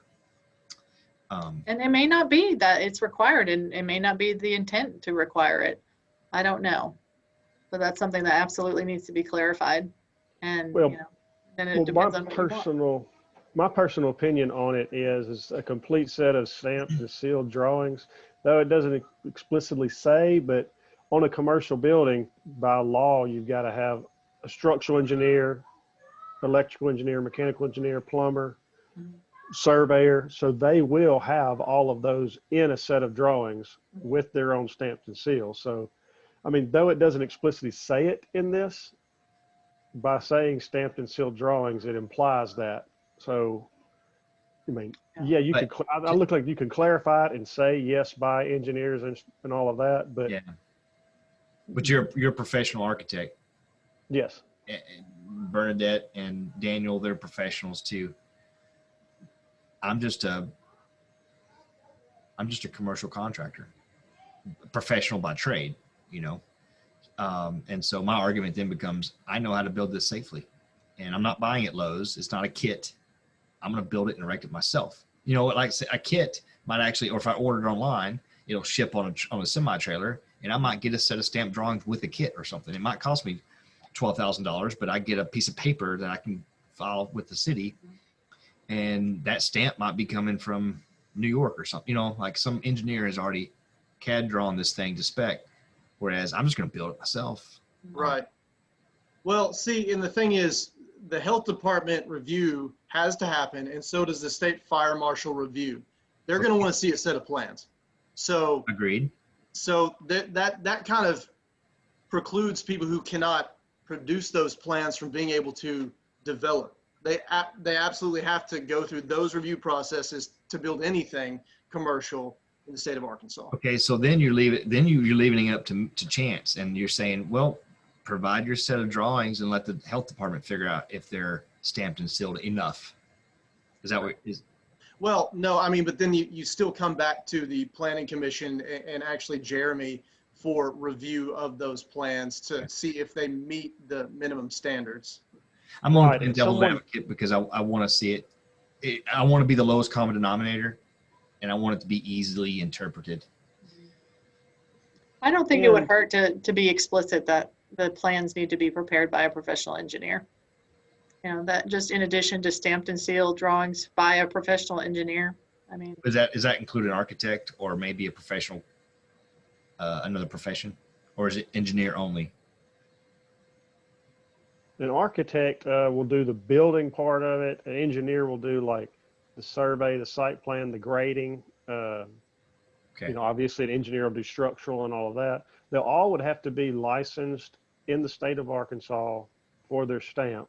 And now, like what you're saying, am I off mute just to make sure? No, you're good. Yep, you are. You're good. Okay. Someone could, like you said, go and buy a set of plans. A lot of people for residential properties will just buy a set of plans online, but they're still going to have to get a survey and get engineer to place that. Well, now this is commercial too, but they're still going to have to get a survey and get it placed on there, which an engineer will have to certify that as well. Okay. So, I mean, Well, you're ahead of me on that, Jeremy. That's why we hired you. So, like, I mean, but normally when people like on a residential, they have the plans, whether an architect drew them out or whether they buy them online or whatever, and then the surveyor places that plan on his survey, and then he he certifies it. So usually I don't know that an engineer, I don't know that I've ever seen a stamped engineer's certification of a survey with a residential house on it.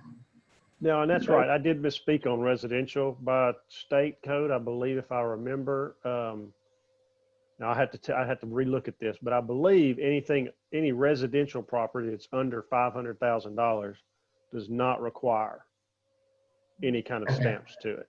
Single family only? Single family only. Now, if you go to multifamily, you're going automatically architect on that, has to be done. Yeah. I believe it's 500,000 in Arkansas. Okay.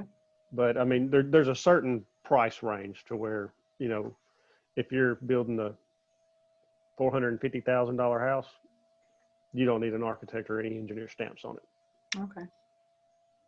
Interesting. Well, this is all great information, and let's move on. I know it's almost 8 o'clock, and gosh, I wish we had another hour, but I want to respect y'all's time because this is all really great details. So, long story short, there was a requirement put on the applicant to provide an engineer's drawings, which this is, and this was the ultimate layout that was approved and that was built. So you can see this is on the bottom here is, correct me if I'm wrong, Center Street? Yes, and then here on the left is Front Street. And the decision was made to put the parking in the right of way, and it says exactly, here's the right of way of the property line, here's handicap parking. There was a sidewalk replaced here, and then there was a sidewalk put along the side of the building. There was another condition, actually it's on the next slide. The result, there was another condition that the front be a brick facade along Front Street, and that's what you got. So, while the rest of it is a metal building, but the front of it is attractive. It's got a drive-through. I haven't been through the drive-through, so y'all can tell me how it works. Does it work well? Does it stack up? Does it create traffic issues? There's no traffic issues, but it's tight. It's a little tight, yeah. It's a small lot. Corner, it's a little tight, but it works. it works. Mm-hmm. It works, and it's a nice addition, and they do a good business there. Yeah. So, and you deemed that this use, having a donut shop in this particular neighborhood, was an asset to the city, and I would argue it is. I'm actually looking forward to going there next time I'm in Lonoke because, man, their donuts look amazing on Facebook, which is where I found these photos. She had a really good chicken sandwich, chicken Ooh. salad sandwich. That sounds good too. I'm going to lunch there next. All right, so let's move on. Uncharted territory, food trucks with a drive-through. This is something Karen wanted to talk about because it is currently an unlisted use in your zoning ordinance. And like we said before, the commission can deem an unlisted use as permitted or conditional based on its compatibility with other uses. So again, think about the frog rule. And I think this, Karen, do you want to give any detail on why you wanted to discuss this? Oh, you're on mute. Trey and I have talked about this, and I don't know if Trey is going to send this to the Planning Commission to approve or not. But we have someone who's wanting to put in a food truck in my parking lot. It's going to stay there pretty much 24/7. It's not a truck, it's a trailer. They will park the trailer there at my office. They will plug in to my office. They're going to do some electrical work to get 220 outside. And we've talked to the state fire department or whatever you call them. And you know, I'm sure, you know, Jeremy needs to talk to them again. I just talked to them for a few minutes. But, you know, the issue was, would it conform? I mean, drive-through is allowed in C2. It is in the overlay district. I mean, there's just a lot of things going on with this. And I don't know if Trey is going to send it to the zoning commission to hear or not. I haven't talked to Trey, I guess, since Monday about it. So. Yeah, and it would be, you know, something that you would send. Oh, I'm going to mute you, Karen, because I'm getting some feedback. It would be something that, you know, they would apply for a business license and it would have to be sent to the planning commission for approval as either a permitted use or a conditional use. And, you know, it's like I said, uncharted territory. So I can't tell you, you know, whether or not it's a good idea without seeing, you know, knowing more about it. But the things you have to consider are the impacts on traffic flow, the neighborhood aesthetics, how it fits in, whether it's detrimental or an asset to the neighborhood. And then any kind of screening, waste disposal, details like that, those could all be imposed as conditions to raise everyone's comfort level with it. You have to consider precedent. From what I understand, there's at least one trailer that's already parked somewhere semi-permanently. So, you know, you can consider that. And then you can impose conditions, like I said, to protect the character of the zoning district. Yeah, so it's interesting. When I'm trying to latch on to what you just said about the semi-permanent trailer that's in place. We do have a food truck that's in place. Somebody earlier, 2 hours ago, said they were big on definitions. That's one of the things that's hurting us here. Because the one that we did have, the semi-permanent food truck you were just talking about, has its own power generation, has its own water generation. This is not technically a truck. It's not self-sustained, but it is mobile. So it's a mobile food platform, but not a food truck. So here we are, semantics going back and forth. Are we setting real precedent because the public perception is it's a food truck? The design consider the frog rule. You know, people don't know where they're getting their power from necessarily. It's not really anything obvious, but you know, it looks the same, it acts the same, it behaves the same. So, you know, if you think about the frog rule, it's the same as that other trailer. You know, where it gets its power from is kind of secondary to how it looks and behaves and acts. Yeah, the frog rule helps, oddly enough. I thought it was a duck rule growing up, but we'll play frog rules tonight. Because in conversation I've actually in my mind thought this would probably be closer to an accessory building than a food truck in some regards. Because now I want to argue. I say argue for exercise sake. If I have a food truck, can I pull it in within a setback, inside the setback limits of a building and permanently park it? Now, am I creating a fire hazard for another building? Because I don't require permanent power, but I am going to park 2 feet away from another building, maybe up underneath their overhang, and I'm going to turn my kitchen on. So that's all in the gray area, right? Right. Dan, you see, yeah, please open the door. I will say that these food trucks are, you know, over the last 10 to 15 years, depending on where you live in the country, have been, you know, pretty prolific, and they're gaining steam still. Everybody deals with it differently. We have a bunch of examples in Central Arkansas of people passing always a food truck ordinance or a mobile food vendor or something of the like. But when it boils down to it, What a food truck is a commercial use. It is a restaurant. It just happens to be in the form of a mobile, whatever you want to call it. So honestly, what I would suggest, because we could honestly talk about this for 3 hours and a whole day. This is a really complex and very interesting topic, honestly. Of course, it would come to Lonoke, and we would be dealing with it. Right, and it's slowly going everywhere. I think It's a good thing.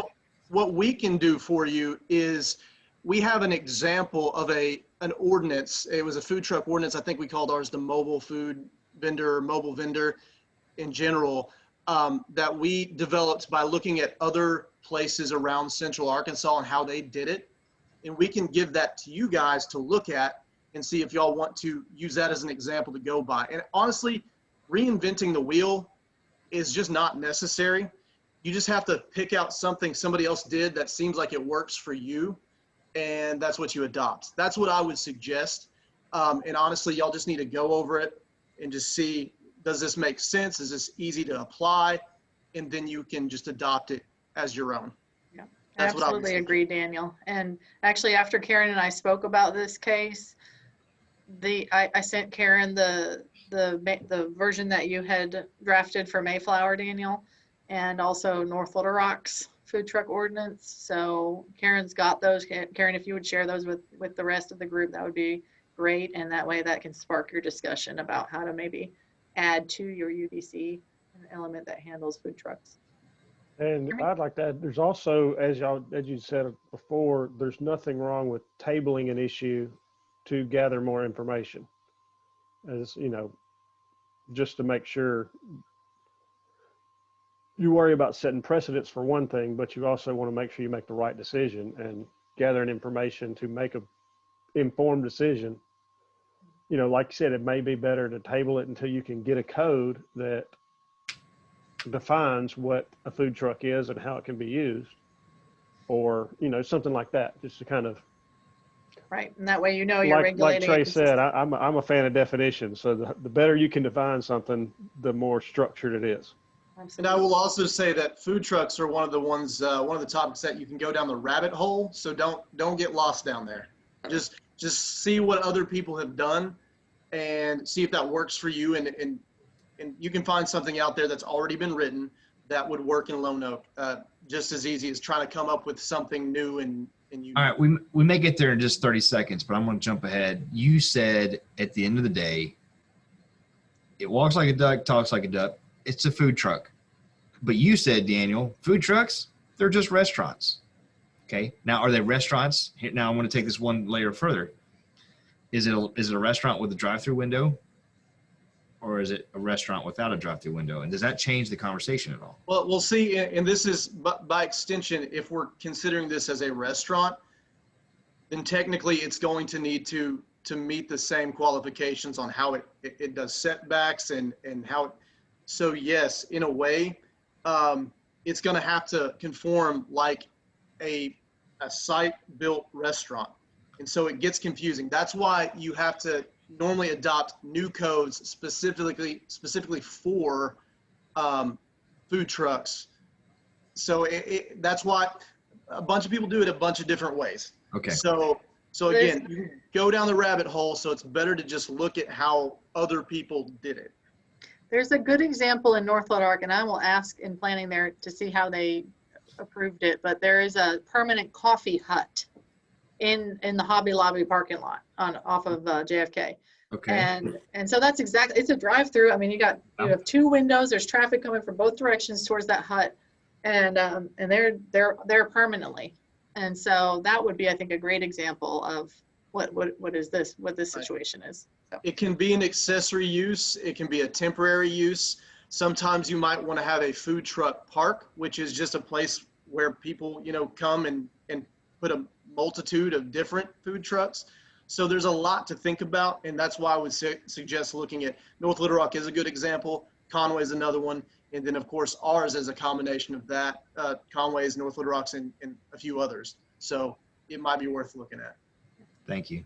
All right. I'm not going to subject you to my pop quizzes because it's already past 8 o'clock. some pop quizzes regarding variances. So questions and takeaways. Does anyone have a question about something we covered that's burning a hole in your brain? I had one question. Yes, And sir. this came through, and I thought about it when we were talking about the donut shop part of it. Well, I thought about it before then, and then it came up in the donut shop part of it. As if something goes to the planning commission, such as either a rezoning, non or a, I'm sorry, a Conditional. variance or any of those conditional use, it's always been my opinion that, and this may be because I'm in the position of doing this, that I would give a recommendation to the planning commission, or not to say a recommendation, but my personal opinion as far as, like with the donut shop, it was these things are questions I have or problems that I have. Is that like a general, I'm not sure what the right word would be, but just how it's generally done from city to city as far as, is that the way it kind of is? Is, Yes, oh, we're going for a absolutely. conditional use. Is the planning commission going to look at me and say, hey, Jeremy, what do you think? Or is that something that I just go ahead and give them beforehand so You that give they're it to aware them. of it? Yeah, you give it to them all, whether or not they ask for it, before the planning commission meeting.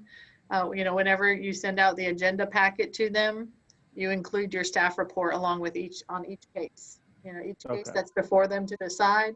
You have, the pertinent facts of the case, and then your staff report, your staff recommendation. Okay, that's what and I- I thought. I just wanted to make sure that's kind of the intent of most places.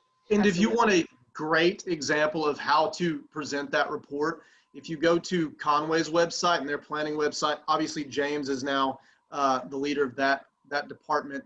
They have a fully visual and good written report of each item, conditional uses, rezonings, in each one of their planning packages. So if you go, you might even reach out to James and ask to see one of his reports, because they are very thorough, very detailed, and very clear. Well, and that's good, because me and the mayor ourselves, we've actually talked about the possibility of me going and talking with different officials in other towns to kind of see, and it doesn't hurt to have somebody to say, hey, I got this condition. What do you think? That Yes. kind of thing. Yeah, and if you ever want an introduction to, another planning official or planning department, reach out to them directly. But, if you want us to make an introduction, we'd be happy to do that too. All right. So key takeaways, we talked about processes, where to find them outlined in the documents, both in your UDC and on the application forms themselves. Considerations that you need to make when you're deciding on exceptions to the rules. And I just wanted to emphasize that you can be right, but it still won't be easy. But it is important to be as right as you possibly can and have confidence in that decision.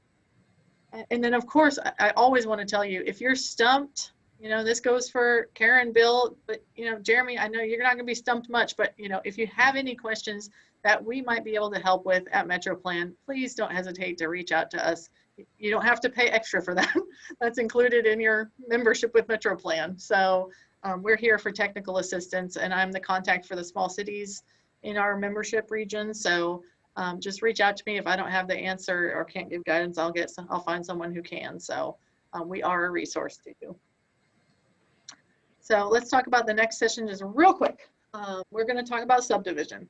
We're going to talk about laws and ethics, the planning commissioner's role. That's where we'll get into things like the meeting packet, preparing for the meetings. And then special topics that have been requested so far are annexation, flood management, and maybe if we have time, historic districts. That's one that you might consider for Lonoke. But if you have any other requests, let me know for special topics you want to cover. And then before I let you off the hook, let's talk about a date and time for next session. And I would suggest that we do it sometime early to mid-January, if that works for you all. Karen, do you have a suggestion on a date? January. You're muted, Karen. I was just looking at my calendar. Are Thursdays good, or do we need to pick another day? Because I'm looking at my calendar, I'm free. I mean, I think maybe the 21st of January. I got county quorum that night. How about the 28th of January?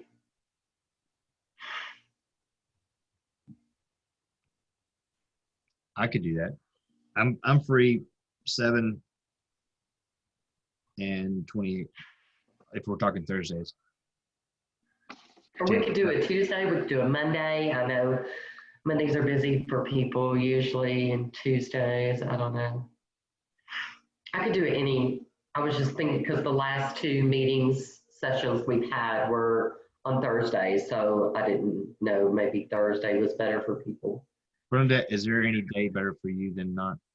Thursdays works great. I'm flexible. I think I prefer a little bit later on in the week that gives us some time to get in touch with each other the few days before the session. Yeah. Answer any last minute questions. So I'm good with either the 7th or the 28th. It just is up to y'all. Bill, do you have a suggestion? Just tell me what time I need to be there. Make it easy, Bill. Thank you. Yes, sir.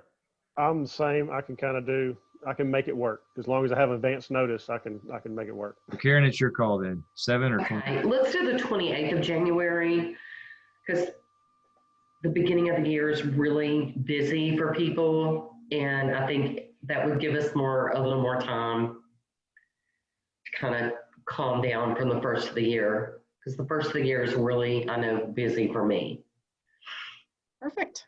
And I'll confirm with Susan too, who was on our last session, because she's going to be covering the law and ethics portion. So if for some reason she's not available on the 28th, I'll let you know as soon as possible. Okay. Thank you so much. Well, thank you so much. Have a very Merry Christmas. Do you have any homework for us? I really don't. I was considering it, Bill, but then I thought, don't be too hard on these people. The holidays are coming up and I don't want to think about this stuff. You know, maybe some homework would be food trucks to see, Yeah. you know, what y'all think about different, and we can send you some of the different ones around Central Arkansas, particularly the 3 big principal cities, North Little Rock, and Conway. Those are the ones you're going to probably find more. There's also other places around the country, but we like to keep our examples local, but we can do that for you. Yeah, so Karen, if you'd send those out to everybody and do look at those, and if you want to talk in more detail about it at the next session, we can do that too. Daniel, Bernadette, I just want to say while we're recording this video how cool it is that you guys have given us almost 2.5 hours of your time on a weeknight, and I'm very grateful for that. I'm thankful to Bill and Karen.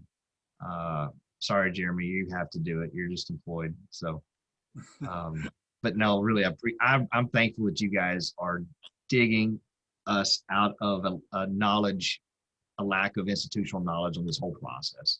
And it's super important. And I think we're laying bricks that are going to really be foundational for the next planning commissioners. And so it's super, super important information. And I want to get this video as soon as we can and get it distributed to both or all 3, Adam, Jim, and Mike.